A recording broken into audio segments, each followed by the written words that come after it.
Welcome back to Excel.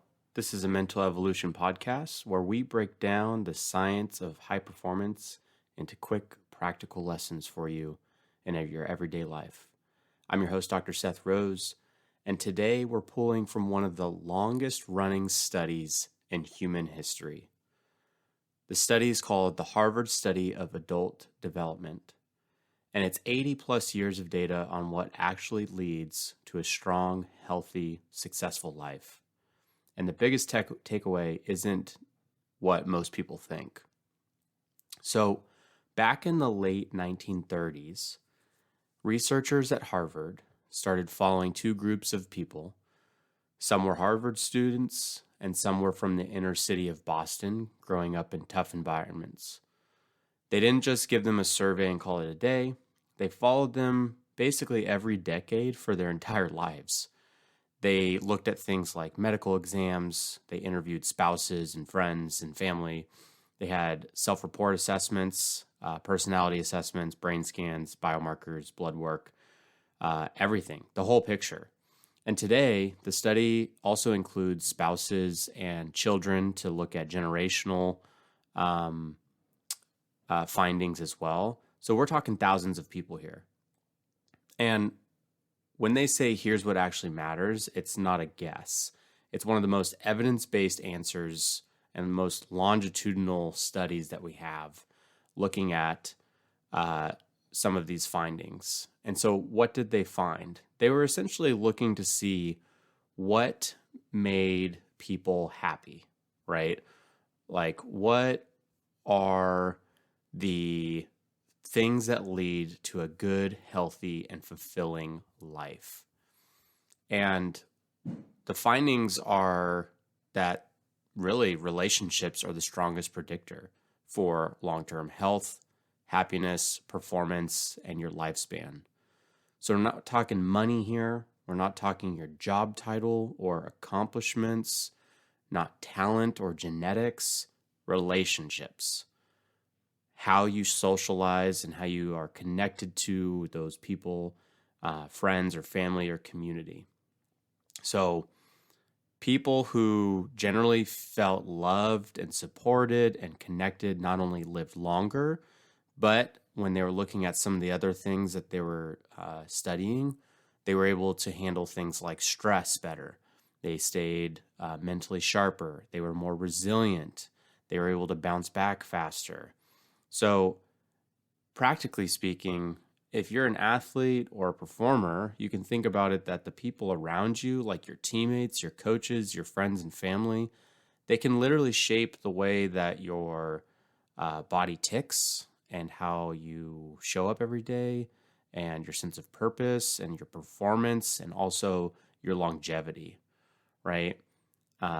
Socializing generally is categorized as something that's like soft science, but really there's a lot of research with how socializing and social connection blend into even our physiology.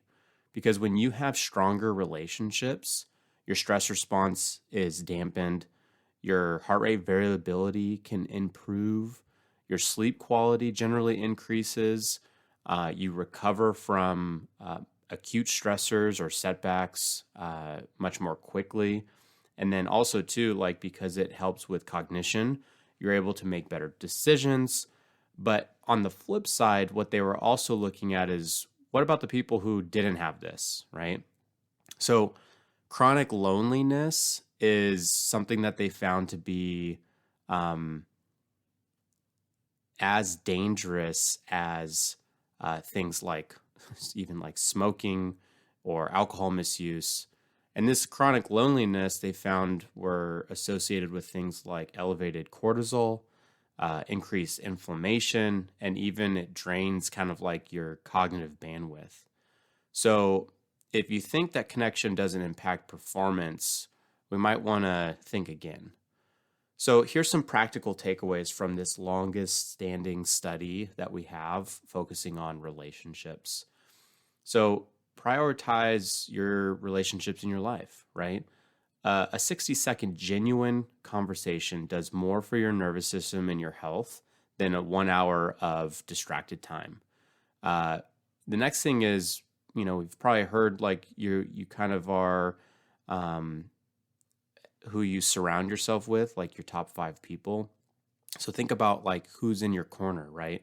Identify those 3 to 5 people that you can be real and true with, and people who ground you and challenge you and support you, and stay connected with them and talk with them and support them just as they support you. The next practical takeaway here is consider doing a weekly connection check in with those people or friends or family. Who do you intentionally want to connect with this week? And just send them a text or give them a quick call or just check in with them and try to build those connections weekly.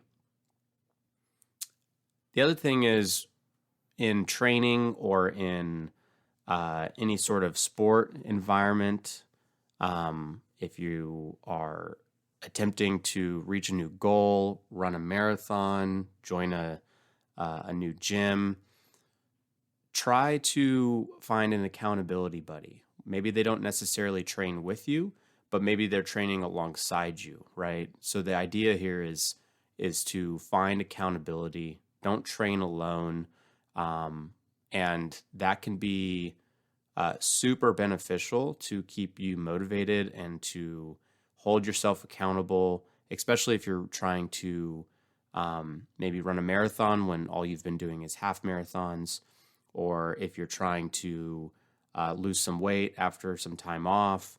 Just having that support person in your corner can kind of act as like your teammate, your coach, or your partner. All right. So I want to leave you with a challenge this week. And I think this is something that we can all do better at, is try to find an intentional rep of connection this week.